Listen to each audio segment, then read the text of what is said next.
سلام، امیدوارم حالتون خوب باشه. عاطفه زنگویی هستم.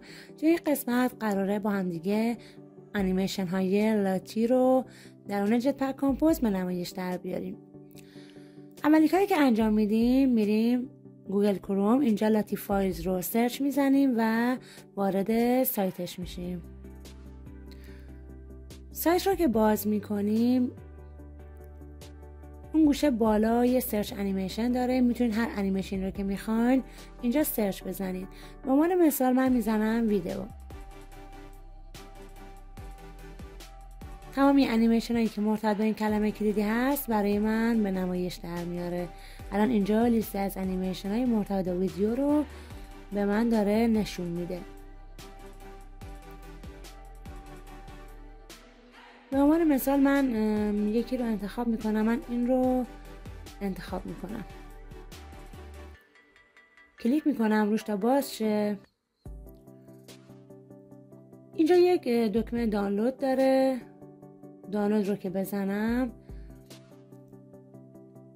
اول باید سیو بکنم توی ورک اسپیس هم و بعد از اون میتونم فایل جیسونش رو دانلود کنم.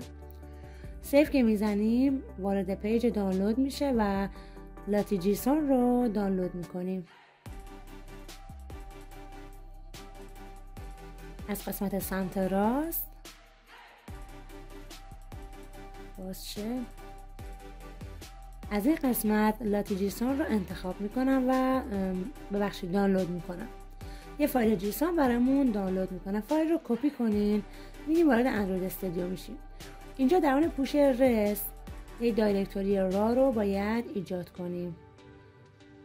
را رو ایجاد میکنم و اون فایل جیسونم رو درون این دایرکتوری را پیست میکنم. اینجا باید قرار بگیره. همونطور که میبینید فایل جیسون ویدیو انیمیشن درون پوشه را قرار گرفت به این صورت. خب میایم وارد تابع کامپوزبل میشیم. اینجا یه باکس تعریف میکنم با سایز فیلمک سایز. باکس مودیفایر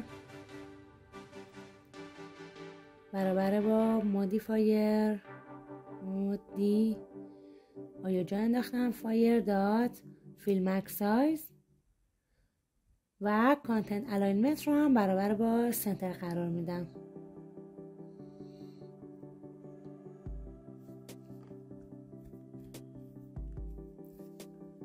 خب کار دیگه که باید انجام بدیم، باید بیان دیپندنسیز رو هم اضافه کنیم.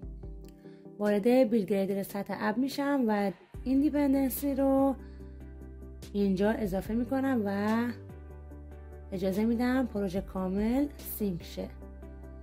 دیپندنسی لاتی انیمیشن هست. اضافه کنید و سینک رو بزنید. وقتی که با موفقیت سینک انجام شد، برای نمایش لاتی انیمیشن از لاتی انیمیشن استفاده میکنیم. یک کامپوزیشن داره و پروگرس. من فعلا کاری به پروگرس ندارم.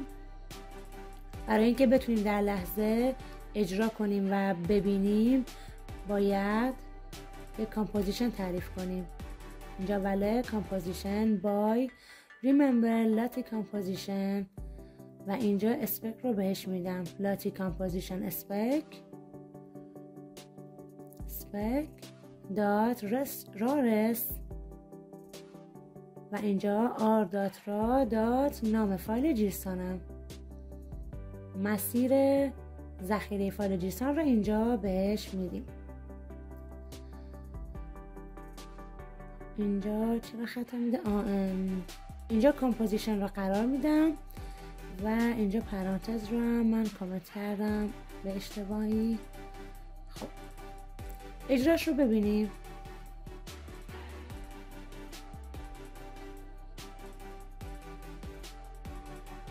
بله، همونطور که میبینید انیمیشن برای من به نمایش در اومد، ولی فقط یک بار اجرا شد. اگه بخوام کلا ایتراتیو اجرا شه پشت سر هم، یه فیچر ایتریشن داره لاتی انیمیشن که اون رو برابر با ایتریت فوراور قرار میدم. لاتی کانستنس دات iterate forever. دیگه همینجور انیمیشن هم به صورت تکرار شونده اجرا میشه پشت سر هم. همونطور که میبینید پشت سر هم داره تکرار میشه. میتونم اجرا و استاپش رو با استفاده از کلیک هم کنترل بکنم و هدایت بکنم. برای این کار از پروگرس باید استفاده بکنیم. بریم که کدش رو بنویسیم. اینجا ایتریشن رو کامنت میکنم. برای این کار نیاز به یه استیت داریم. یه اسپلینگ تعریف میکنم. برای اسپلینگ با remember mutable state of مقدار اولیه فالس رو بهش میدم. state of false. فالس رو اینتر هم بزنیم. ایمپورت شه.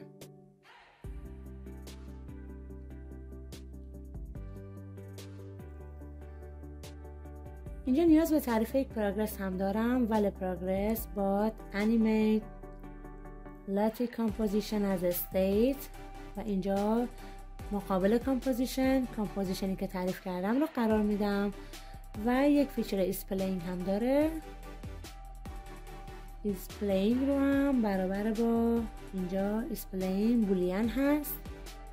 اسپلینگ رو هم برابر با استیتی که تعریف کردم قرار میدم.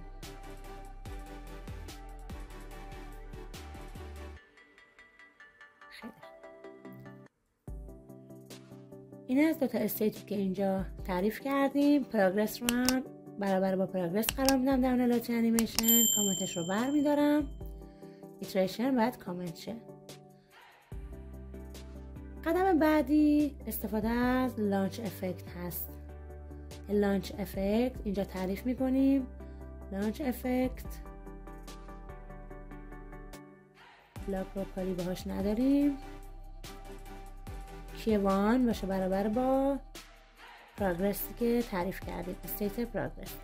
اینجا میگیم در صورتی که پروگرس برابر با 0 بود، if پروگرس برابر با 0 و در صورتی که پروگرس برابر با 1 بود چه اتفاقی بیفته. اگه پروگرس 0 باشه یعنی انیمیشن در حال اجرا هست، یعنی اسپلینگ باید true بشه و اگه پروگرس 1 بشه یعنی انیمیشن اجرا نمیشه و اسپلینگ باید برابر با فالس بشه. اینجا به این صورت اسپلینگ رو مقداری میکنیم. اسپلینگ برابر با فالس. خب کار نهایی که باید انجام بدیم کلیکیبل هست. من روی همین لات انیمیشن کلیکیبل رو ایجاد میکنم با استفاده از مودیفایر. یه چیز دیگه هم که هست، ما میتونیم سایز انیمیشنمون رو با استفاده از مودیفایر تغییر بدیم. سایزش رو حالا بزرگتر یا کوچیک‌تر کنیم. خب مودیفایر دات کلیکیبل براش تعریف میکنم و اینجا جای کلیکیبلش اسپلینگ رو برابر با تو رو قرار میدم. کلیک شد اسپلینگ بشه تو رو. اجراش رو ببینیم.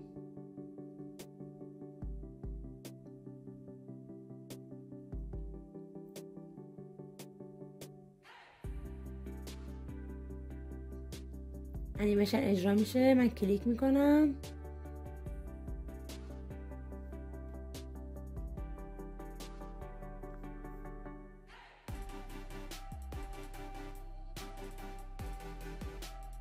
کلیک میکنم انیمیشن اجرا میشه. با هر بار کلیک انیمیشن شروع میکنه به اجرا شدن. این از نمایش لاتی انیمیشن در جتپک کامپوز. امیدوارم که این آموزش براتون مفید بوده باشه. برای دیدن آموزش‌های بیشتر و آموزش‌های بعدی حتما کانال رو سابسکرایب کنید، زنگوله رو روشن کنید تا از آموزش‌ها با خبر بشید. خدا نگهدار.